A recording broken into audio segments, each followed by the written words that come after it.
All right. Hello again, everyone. I am here with guess who? Kathy Sheldon. And she is going to tell us more about herself for our fellowship committee and for all of you because it's so exciting to get to know you better. I know a little bit, but I want specifics. You might be sorry. I might be, but I doubt it. All right. So, when did you become a member of our church and what influenced you to join the church?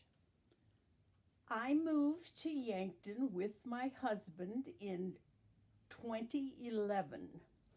He had Parkinson's disease, and I was no longer able to care for him, and there was an opening at Sister James. So he entered Sister James, and I entered an apartment. And since he had been a minister of the United Church of Christ since 1965, Whoa. it was very logical that we would join the United Church of Christ Congregational in Yankton, South Dakota. And where did you move from? We came here from Mitchell, South Dakota. Milo had retired from the ministry in 2005 while we were serving the Mitchell Church. So, did that take you all over? No, Milo's ministries were 4 years, 8 years, 16 years, 8 years, 4 years. And the furthest away from Minnesota we ever got was Hartley, Iowa. All right. Well, maybe Mobridge, South Dakota would have been further. You know, Mobridge, South Dakota isn't the end of the world, but you see it from there.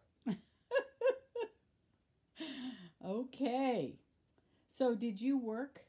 Did I work? Yes, I was a school teacher for 34 years. I taught first in the rural schools in Minnesota. I taught everything from 3-year-old nursery school to high school seniors. I taught them English if they were at risk of not graduating. Oh, good job. So, what town in Minnesota did you spend most of your life in? I grew up at Fergus Falls, Minnesota. Is that far north in Minnesota? No, it's about 60 miles from Fargo-Moorhead and about 120 miles from Minneapolis, St. Paul. Okay. In the central area, you know, the land of the 10,000 lakes. Yep. So I grew up on a farm there where one of we called it a slough, but the state called it a lake, is on the map of the lakes, the 10,000 lakes of Minnesota. Awesome. So advice. If you could give someone a little bit of wisdom, what would you say that would be today? My wisdom would be that there are times in your life when you may not think that you need the church, but the church needs you. And if you keep these two things in balance, your need of the church and the church's need of you, you will have a happy life. Very good. So that brings me to, what do you do in the church? I know you're involved in a lot of things. What do I do in the church? Well, I go to worship. And I am on the old women's fellowship, and I serve as a chairman of one of the months, and so I organize coffee hours after church type of a thing. I've served on the council as a member at large. I have served as a deacon. I have served on the mission board and am now going back on the mission board this year. All right, so you're really staying involved. I have been. I think it's important to be active. You can't expect the church to do anything for you if you don't do anything for the church. Yes, ma'am, I agree. All right, let's go back to childhood. Can you get back there with me? Oh, absolutely. Okay, as a child and in teen years, what chores did you have to do? Well, growing up on the farm, I had the farm chores to do, like gathering the eggs or weeding the garden or picking potatoes when it was fall. helping my mother in the house. I had a brother just 2 years younger than myself, so he helped with the farm chores, and I mainly helped mother in the house with the meals and the dishes and that nature of thing. All right. What kind of farming did your dad do? My father had a diversified farm. We raised chickens, pigs, cows, and he grew grains to feed those animals and a little wheat for money crop. All right. So that kept you all busy. All right. Favorite time of year is? Whatever season happens to be in season right now. That's my favorite time. Unlike what it is today when it's 50-something degrees on In February 7th. Right. Not a good idea. No, it's worrying me. We'll see. So, when you were in school, did you participate in sports or activities? Being a farm girl, and being bused or staying with my grandmother, I didn't do athletics. That just wasn't my thing. But I was a fine arts person. I was a thespian. I was performed in the junior class play, the senior class play, 2 different thespian productions, All right. and also sang in the choir. Good deal. So, speaking of getting to school, you said you were bused. To high school. Okay. To the rural school, we were a mile from the rural school, and in nice weather, we either took our bikes or walked. And in the winter, my dad would usually drop us off, and some of the neighbor children would come and stop by, and because their father wasn't going to take them to school, so they'd pile in with us. And so I went to the rural schools for 8 years, and then I taught the rural schools for 3 years. Wow. So you gave back. Huh? I gave back. That's awesome. Did you enjoy teaching? Oh, absolutely. I wouldn't have done it for 34 years if I didn't think it was a wonderful thing to do. What was your favorite experience teaching? My favorite experience teaching. Boy, that's tough. I think whatever position I had at the time was my favorite. My last years of teaching, I was teaching in a nursery preschool, and I found I really enjoyed the 3, 4, and 5-year-olds. You just never knew what they were going to be saying next, type of a thing. I always thought I was going to teach 3rd grade.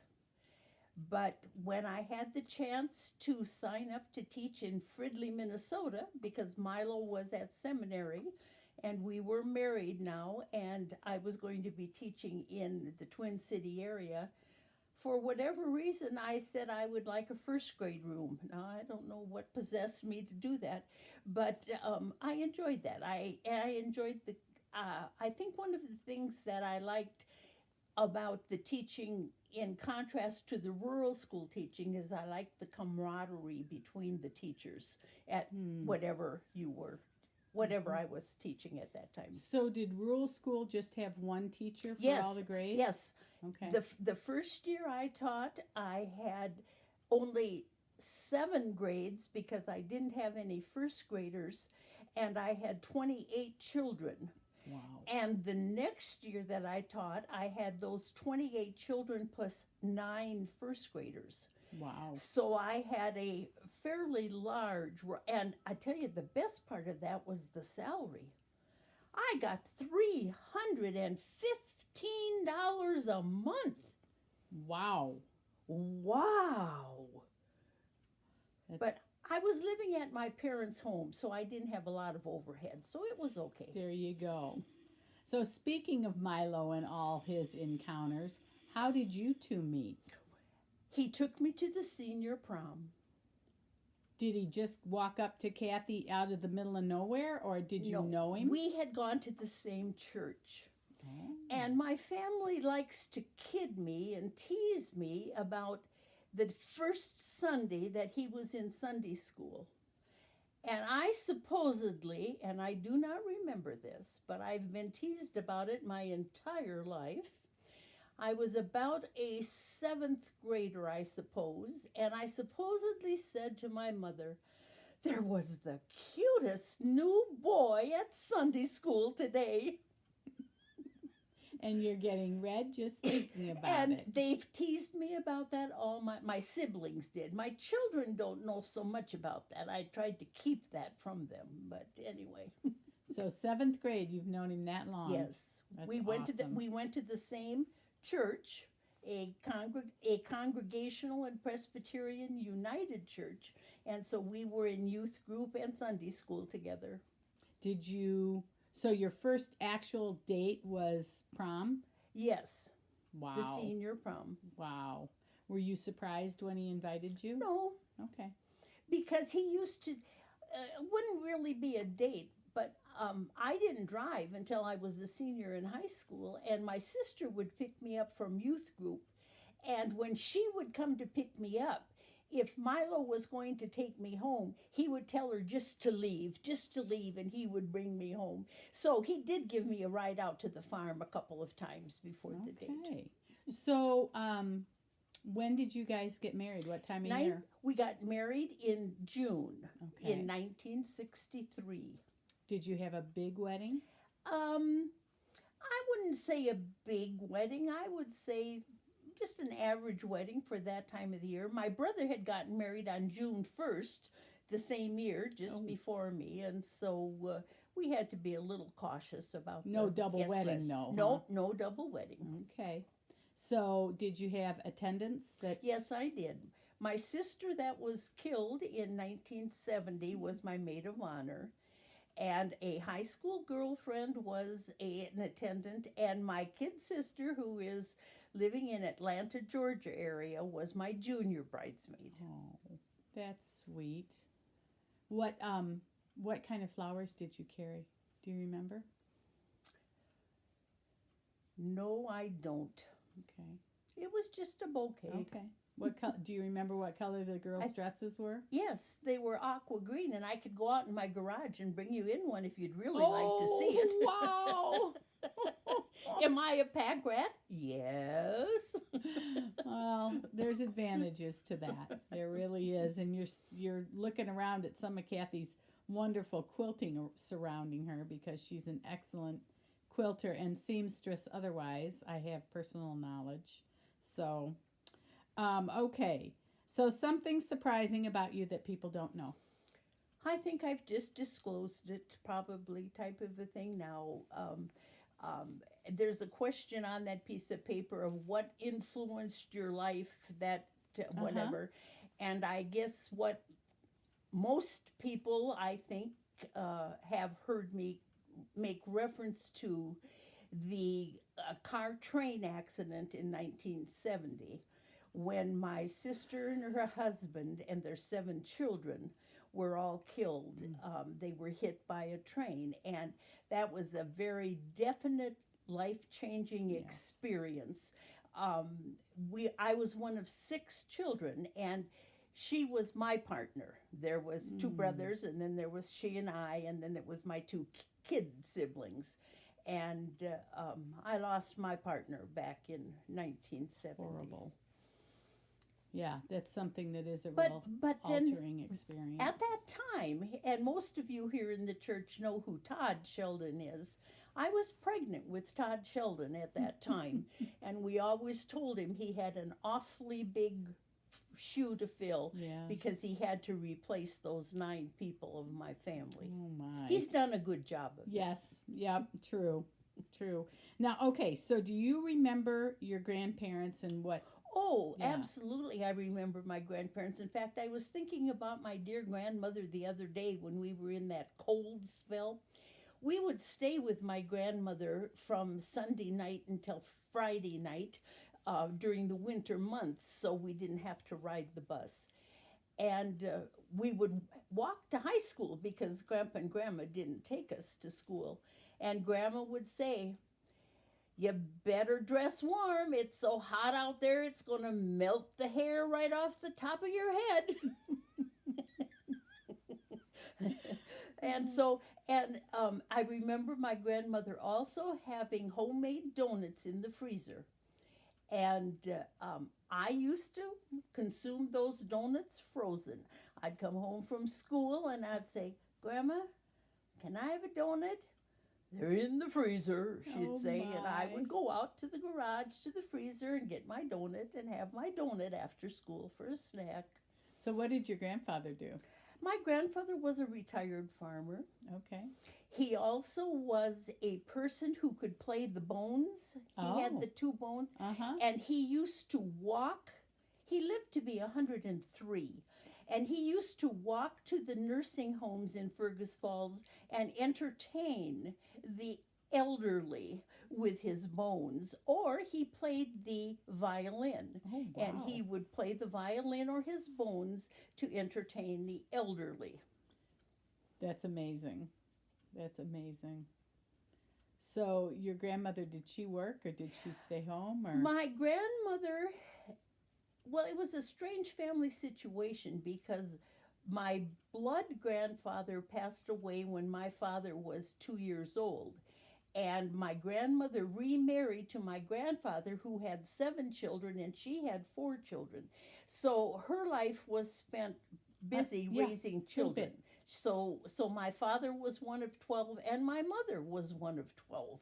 So I have lots of aunts and uncles, although not many left anymore. I'm getting rather elderly. They've passed away. Not you. It's hard to say that I'm now the oldest generation in the family. You know, that's a strange feeling. Yes, I imagine so. You know, but it's fun getting to know a lot more about the people in the church. I was telling Darlene and her husband Vic how much fun I'm having doing these interviews. It's just so fun. Everybody's got a story. Yep. And it just depends upon what part of the story you're going to it is. What comes out when you start to talk. Yep. So, anything else that you want to tell the church about you or how you feel about life today? Well, I just feel very blessed that I remain healthy and that I can enjoy my 4 grandchildren that are in the church and participating, and watch my little granddaughter be an acolyte on Sunday morning. And there's a little grandson coming up who will be doing that soon. And attending, I feel very fortunate to be able to attend their school activities. And so it's good to be in a town where your family is. We try to live separate lives, but we both know that the other one is here if we need them. Well, thank you, Kathy. It's been wonderful talking with you. And I look forward to seeing you Sunday and enjoying this interview. I'm sure that everyone will enjoy it as well. Well, blessings to all. Thank you.